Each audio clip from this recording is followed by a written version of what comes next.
નમસ્કાર દર્શક મિત્રો, ગુજરાતમાં આપણું સ્વાગત છે. ગુજરાત કે જ્યાં લોક સંગીત એ માત્ર મનોરંજન નથી પરંતુ ઓળખ છે, પરંપરા અને ગર્વ છે. કે જ્યાં ગાયક અને ગાયિકા સ્ટેજ પર ઊભા રહે ત્યારે સમાજ તેમને પોતાની દીકરી, પોતાનો દીકરો માની લે છે. પરંતુ શું થાય કે જ્યારે એ જ ગાયિકા પોતાના જીવનનો સૌથી મોટો નિર્ણય જાતે લઈ લે? શું સમાજનો પ્રેમ ત્યાં જ પૂરો થઈ જાય છે? આ બધું આજે અમે એટલા માટે કહી રહ્યા છીએ કારણ કે આજે ગુજરાતમાં એક એવો મુદ્દો ચર્ચાના કેન્દ્રમાં છે કે જે માત્ર એક ગાયિકાના લગ્ન પૂરતો સીમિત નથી, પરંતુ સમાજ, પરંપરા, સ્વતંત્રતા અને સ્ત્રીના અધિકારને લઈને ઘણા બધા ગંભીર પ્રશ્નો ઊભા કરે છે. આજની આ કહાની કોઈ સ્ટેજ શોની નથી, કોઈ ગીતની નથી. આ એક એવી ઘટનાની છે કે જે પ્રેમ, પરિવાર, સમાજ અને સ્ત્રીની સ્વતંત્રતા વચ્ચેના ટકરાવને ખુલ્લો કરે છે. આ છે સુરતની લોકપ્રિય ગાયિકા આરતી સાંગાણીની કહાની. સુરતની જાણીતી પાટીદાર ગાયિકા આરતી સાંગાણી લોકગીતો, સ્ટેજ શો અને સોશિયલ મીડિયા પર લોકપ્રિયતા. આરતીનું નામ છેલ્લા કેટલાક વર્ષોથી ગુજરાતના સંગીત પ્રેમીઓ માટે અજાણું નથી, પરંતુ આજે આરતી ચર્ચામાં છે તેમના ગીતો માટે નહીં, પરંતુ પોતાના જીવનના મોટા નિર્ણય માટે. થોડાક દિવસો પહેલા જ ગુજરાતે એક ચર્ચા જોઈ કે જાણીતી ગાયિકા કિંજલ દવે જ્ઞાતિની બહાર સગાઈ કરે છે અને પછી સમાજ, પંચાયત અને સોશિયલ મીડિયા બે ભાગોમાં વહેંચાઈ જાય છે. કિંજલ દવેને જ્ઞાતિની બહાર સગાઈ કરવાના મામલે સામાજિક ચર્ચાઓ વિષયમાં આવી હતી અને આ જ ચર્ચાઓ હજુ તો શાંત ન હતી થઈ ત્યાં સુરતમાંથી એક નવો અને વધુ ગંભીર મામલો સામે આવ્યો. આરતી સાંગાણીએ તબલા ઉસ્તાદ દેવાંગ ગોહિલની સાથે પ્રેમ લગ્ન કર્યા. ફરક એટલું જ કે અહીંયા સગાઈ નહીં, સીધા જ લગ્ન થઈ ચૂક્યા છે. લગ્ન થયા બાદ પાટીદાર સમાજના કેટલાક અગ્રણીઓ, પરિવારજનો અને સોશિયલ મીડિયા એક વર્ગ તરફથી તેમને ખુલ્લો વિરોધ અને ટીકા સહન કરવી પડી હતી. આરતી સાંગાણી સ્ટેજ પર અવાજથી ઓળખાયેલી, લોકગીતોથી લોકપ્રિય બનેલી અને સોશિયલ મીડિયા પર લાખો ચાહકો ધરાવતી ગાયિકા છે અને દરેક કાર્યક્રમમાં ચાહકોની ભીડ થાય છે. પરંતુ આ લોકપ્રિયતાની પાછળ એક સામાન્ય યુવતી છે કે જેને પ્રેમ થયો અને જેમને લગ્ન કરવાનો નિર્ણય લીધો. આ લગ્ન થયા તબલા ઉસ્તાદ દેવાંગ ગોહિલની સાથે. બંને લાંબા સમય સુધી કાર્યક્રમોમાં સાથે કામ કરી રહ્યા હતા. સંગીત, તાલ અને રિયાઝની વચ્ચે સમય પસાર થયો અને આ બધામાં જ પ્રેમ જન્મ્યો અને પ્રેમ લગ્ન સુધી પહોંચી ગયા હતા અને અહીંથી શરૂ થયો વિવાદ. આ સમગ્ર મામલે કેવી રીતે શરૂઆત થઈ હતી, આવો આપણે આને ડિટેલમાં સમજીએ. તો એવા અહેવાલો સામે આવ્યા છે કે આરતી સાંગાણીના પિતા સંજયભાઈ સાંગાણીએ એક મીડિયા સાથેની વાતચીતમાં આ અંગે કેટલીક જાણકારી આપી, જેમાં તેમણે જણાવ્યું કે 16મી ડિસેમ્બરના રોજ આરતી ભાવનગરના મેંદરડા ખાતે એક કાર્યક્રમ પૂરો કરીને બસ દ્વારા પરત આવવાની હતી, પરંતુ તે દિવસથી આરતી ઘરે પરત ફરી નહીં. ફોન બંધ થઈ ગયો, સંપર્ક તૂટી ગયો. બીજા દિવસે એટલે કે 17 ડિસેમ્બરે આ પરિવારે પોલીસમાં ગુમ થયાની ફરિયાદ નોંધાવી અને થોડા સમય બાદ પરિવારને અને સમાજને ખબર પડી કે આરતી સાંગાણીએ તેમની સાથે કાર્યક્રમમાં કામ કરતા તબલા વાદક દેવાંગ ગોહિલની સાથે પ્રેમ લગ્ન કરી લીધા છે. અહીંથી વિવાદની શરૂઆત થઈ. એક પિતા માટે આ એક માત્ર સામાજિક મુદ્દો નથી, આ ભાવનાત્મક ઝાટકો છે. એક તરફ પરિવારનું દુઃખ હતું, ત્યાં બીજી તરફ સમાજનો ગુસ્સો અને વચ્ચે એક યુવતીનો નિર્ણય. આરતીના પિતા સંજયભાઈ સાંગાણીએ એક વિડીયો મારફતે ખુલ્લેઆમ પોતાનો વિરોધ વ્યક્ત કર્યો, જેમાં તેમણે કહ્યું કે પરિવાર વિરોધ કરતો હોવા છતાં પણ મેં દીકરીના સપના પૂરા કરવા માટે સહકાર આપ્યો.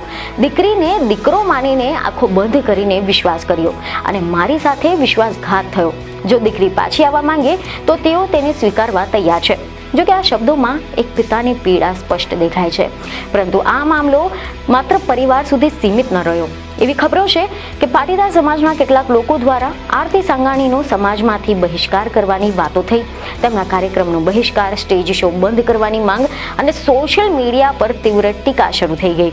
અને આ સમગ્ર વિવાદની વચ્ચે આરતી સાંગાણીએ પણ સોશિયલ મીડિયા પર એક વિડીયો મારફતે પોતાની વાત મૂકી હતી. આ વિડીયોમાં આરતીની પાછળ તેમના પતિ દેવાંગ ગોહિલ પણ હાજર જોવા મળે છે.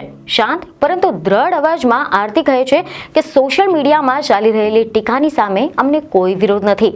અમે બંને એકબીજાને ખૂબ જ પ્રેમ કરીએ છીએ. શું પ્રેમ કરવો એ કોઈ ગુનો છે? અને પછી આરતી એક સવાલ પૂછે છે કે જે આખા સમાજને વિચારવા પર મજબૂર કરે છે કે બેટી બચાવો, બેટી પઢાઓની વાત કરો છો તો શું બેટીને પોતાના જીવનસાથી પસંદ કરવાનો અધિકાર નથી? આ એક વાક્ય એ આખા જ વિવાદનું કેન્દ્ર બની જાય છે.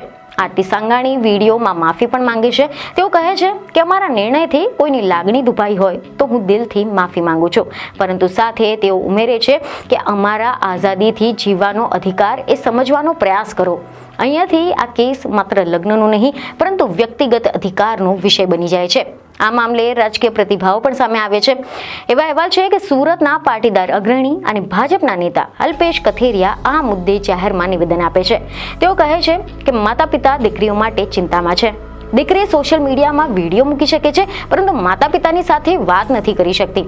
આ પ્રકારની ઘટનાઓથી લોકો દીકરીઓને સ્વતંત્રતા આપતા પણ ખચકાશે. સમાજે અને માતા પિતાએ આપેલી સ્વતંત્રતાની સામે આજે સવાલો ઊભા થયા છે.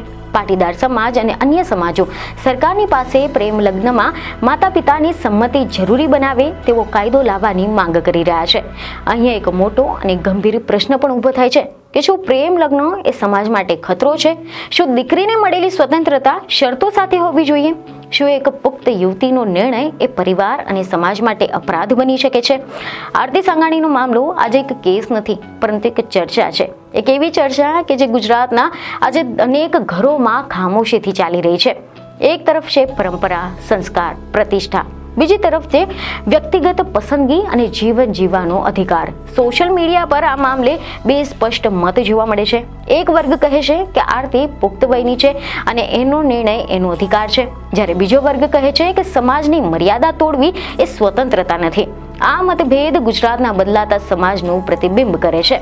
આરતી સાંગાણી આજે માત્ર એક ગાયિકા નથી, તે એક પ્રતીક બની ગઈ છે એ તમામ દીકરીઓનું કે જેઓ શિક્ષિત છે, સ્વતંત્ર છે, પરંતુ આજે પણ પોતાની પસંદગી માટે સવાલોના ઘેરામાં આવે છે.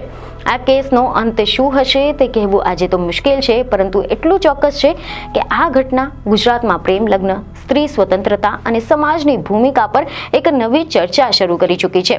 પ્રશ્ન એટલો છે કે શું આપણે દીકરીઓને બચાવવાનું અને ભણાવવાનું પૂરતું માનીએ છીએ કે પછી તેને પોતાના જીવનના નિર્ણય લેવાનો અધિકાર પણ સ્વીકાર કરીશું? આ પ્રશ્નનો જવાબ આજે નહીં પરંતુ આવતીકાલનું સમાજ ચોક્કસ નક્કી કરશે. આરતી સાંગાણી આજે માત્ર એક ગાયિકા નથી, એક પ્રતીક બની ગઈ છે એક બદલાતા સમાજનું અને એક ન અટકતી ચર્ચાનું. આ ચર્ચા કદાચ આજે કડવી લાગશે પરંતુ આવતીકાલ માટે જરૂરી છે, કારણ કે પ્રેમને રોકી નહીં શકાય પરંતુ સમાજને સમજાવી શકાય છે. અને કદાચ આ જ છે આ આખી કહાનીનો સાચો અર્થ કે જ્યાં ગીત પૂરું થાય છે, જ્યાં જીવન શરૂ થાય છે અને એ જીવન પસંદ કરવાની આઝાદી દરેકને હોવી જોઈએ. આ એક કિસ્સો પણ એક પ્રતિબિંબ છે. હવે આ અંગે તમારું શું કહેવું છે તેમને કોમેન્ટમાં જરૂર જણાવો. બીજને ખબરો સાથે ફરી મળીશું. ધન્યવાદ.